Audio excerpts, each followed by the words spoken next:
if makeup feels like too much, but bare skin sometimes feels not finished. So this video is for you. And let's start with the most important one, SPF.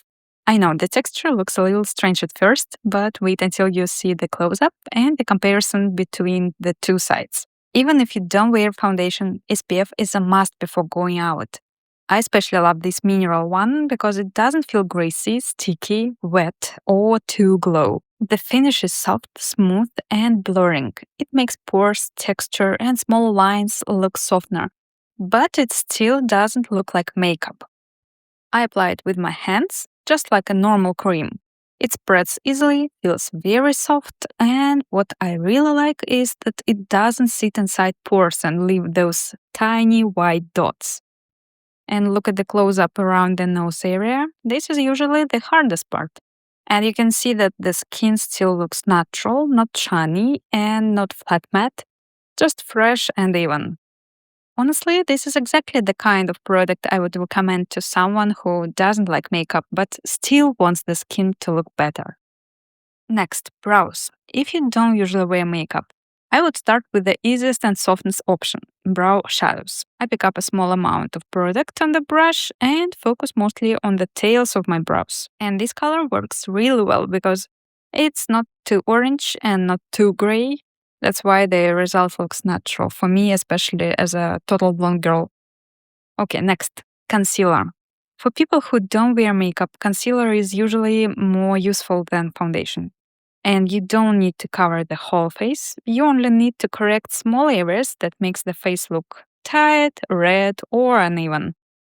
I start around the nose because I have a bit of redness and visible small veins here or capillaries. So then I add a little bit around the inner corners of the eyes and along the lower lash line. And this concealer has a soft matte finish, so it works beautifully together with SPF. And then I move to the blemish on my chin.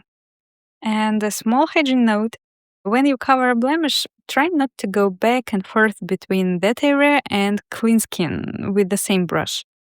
Apply a little product, cover it, and leave it alone. I'm sure many of you have a foundation that is a little too dark right now. Maybe it matched you in summer, maybe someone gave it to you, or maybe the shade is just not perfect anymore.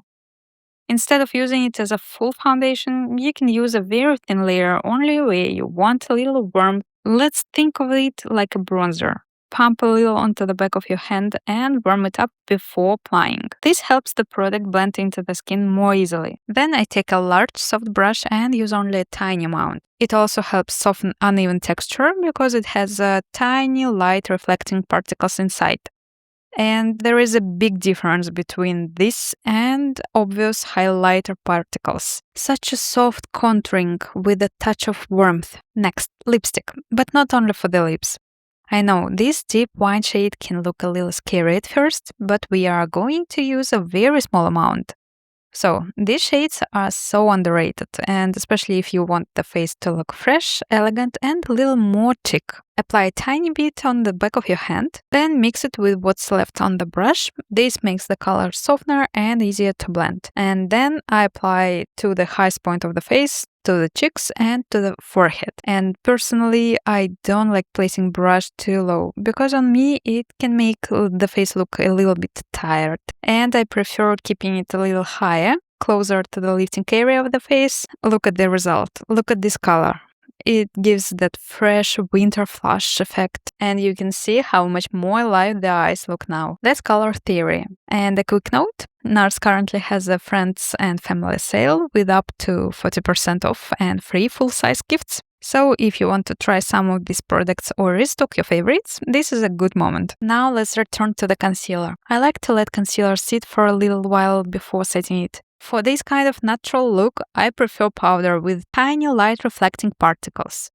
It gives a soft blurry effect instead of making the under eye area look dry or flat matte. This slightly pinkish shade also gives a fresher look and helps neutralize yellow undertone in the skin. I take a very small brush and lightly apply the powder. And when you notice the powder slightly flying up into the air, That usually means it's lightweight and won't sink heavily into the texture. So then I just dab it into the skin like this, dab, dab, dab, and setting all the creamy products under the eyes, around the smile lines. We can even apply this powder directly over the SPF. Next step, eyeshadow. The easiest way to create a natural eye makeup look is definitely cream eyeshadows. I think this shade would suit light to medium skin tone beautifully.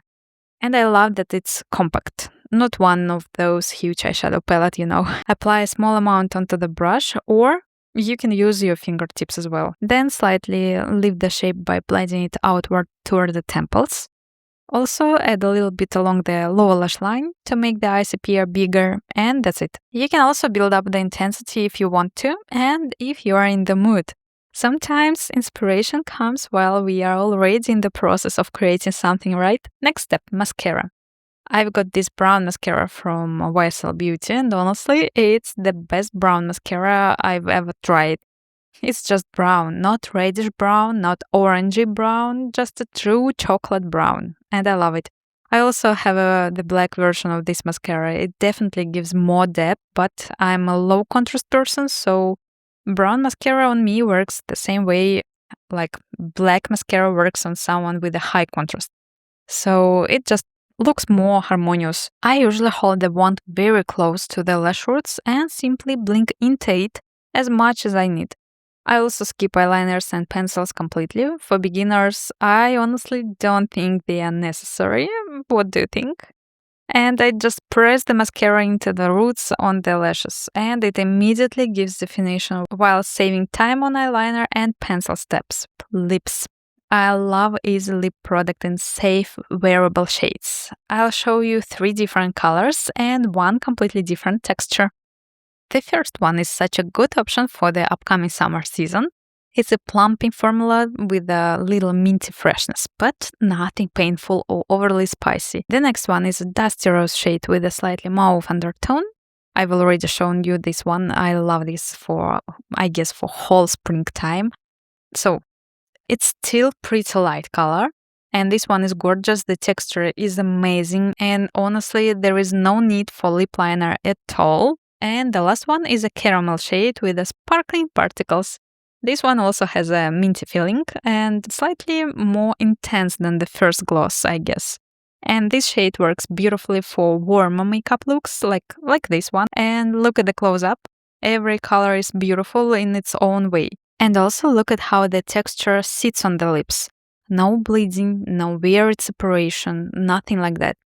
And wow, that sparkle really catches my attention. But don't forget the others. They are beautiful too. And the last product is a lip oil, in case you are looking for something more moisturizing. It's a great option for smoothing lip texture and giving that glossy mirror-like reflection. This shade is warm-toned as well, but they actually have a huge color range, and I'm thinking about getting a pinkish shade for summer, but first I want to finish this one. So this particular shade is almost transparent and gives just a soft tint to the lips. So that's it. It's such a great makeup kit for any age, any skill level, and any experience with makeup. Just the beauty products I would really recommend for people who don't like wearing makeup. Hope it was helpful for you, and thank you so much for watching, and I'll see you in the next video. Bye!